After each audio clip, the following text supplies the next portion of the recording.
Buenas tardes, mi nombre es Marlene Chávez, estudiante de la carrera de Contabilidad, cuarto C nocturna. Este video va dedicado al economista Osvaldo Lor, que imparte la asignatura de macroeconomía en el Instituto Tecnológico Superior Sucre en la jornada nocturna. ¿Qué es el poder?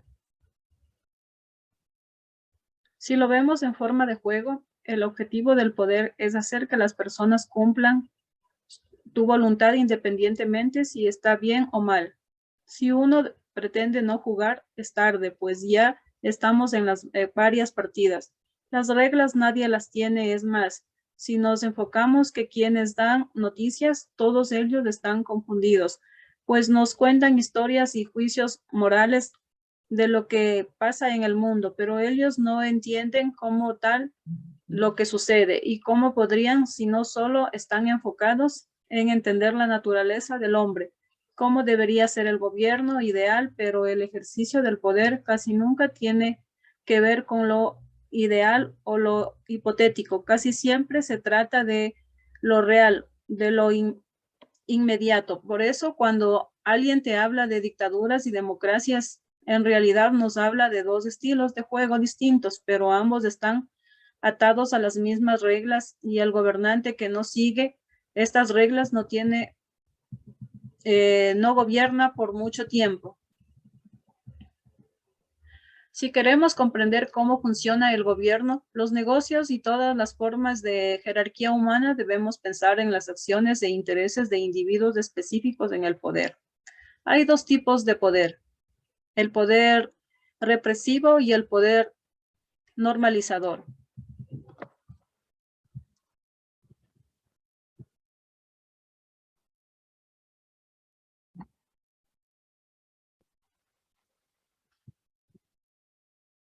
El primero es débil, lo ejercen los individuos y actúan en contra de la voluntad de sus súbditos. El segundo es fuerte, nadie lo ejerce, pero a través de él todo se hace.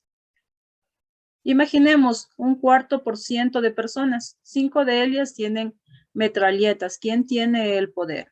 Exacto, el que les paga porque las 95 personas obedecen a la amenaza de violencia, actúan bajo el poder represivo. Estas 5 actúan por voluntad propia, pero siempre de acuerdo a la realidad que su sociedad les impone y no hay un individuo tan poderoso como la sociedad que lo contiene. El poder represivo siempre se doblega ante el poder normalizador. No hay poder sin jerarquía. ¿Pero por qué? La razón es que no podemos existir todos como iguales porque no somos iguales y porque tenemos que hacer cosas y porque cada vez que nos organizamos para hacer cosas que producen valor, unos son mejores que otros conforme a las necesidades de la actividad. Hay muchos caminos hacia la cima de la jerarquía y llegar a la cima es el objetivo del juego. El poder, como dijo George Orwell, no es un medio, es un fin. Uno no establece una dictadura para salvaguardar una revolución. Uno hace la revolución para establecer la dictadura. El objetivo de la persecución es la persecución. El objetivo de la opresión es la opresión. El objetivo del poder es el poder encantador. Estos caminos hacia la cima de la jerarquía serán determinados por la naturaleza de la sociedad que gobierna y la naturaleza de la sociedad está determinada principalmente por 3 factores: recursos, interdependencia y estrategias de salida. Un ejemplo es lo que ocurrió tras la Gran Depresión en Estados Unidos y Alemania. Cuando ambas sociedades cayeron en un estado de escasez, Franklin dio la orden de un plan económico de redistribución de la riqueza al que él llamó odio con impuestos a los ricos y más oportunidades para los pobres.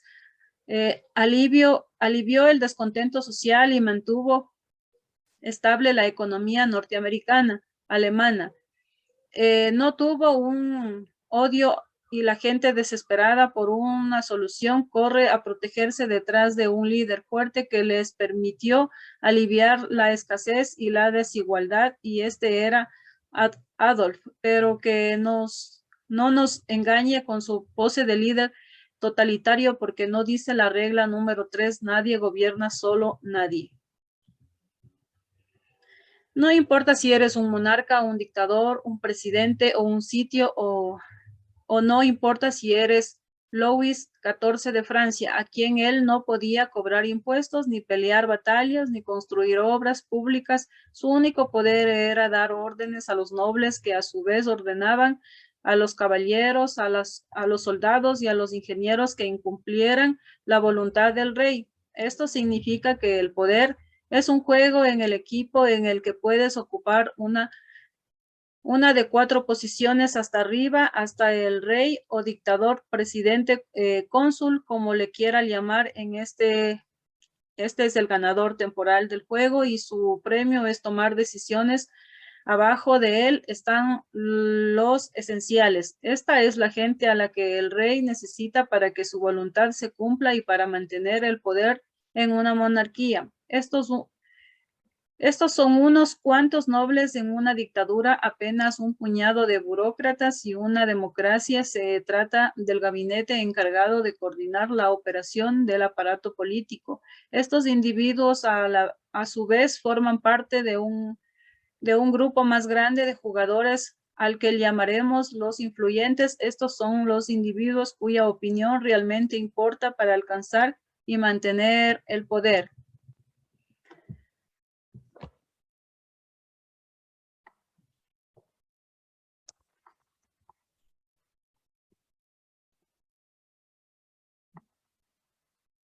El rey depende de sus esenciales, que a su vez dependen de los influyentes, que a su vez dependen de los intercambiables. El rey puede ignorar a las demandas de los intercambiables, pero no por mucho tiempo. El poder busca un balance. Los gobiernos más inestables, y es lo mismo en su defensa, se vive mejor aquí que aquí. La palabra clave es lealtad. Todo el poder individual depende antes que nada de la lealtad de sus súbditos y de que depende de esta lealtad.